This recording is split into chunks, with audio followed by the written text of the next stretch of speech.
This setup is very simple. All installers are placed in one folder. The script lives in the same folder. A log file remembers what was installed.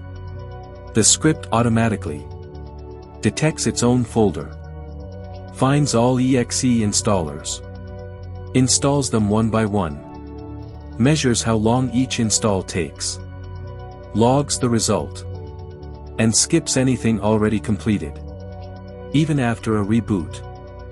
To make everything transparent, I added a GUI dashboard on top.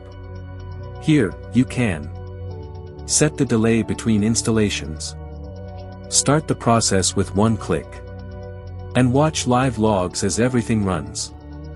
This is not just automation. This is observability.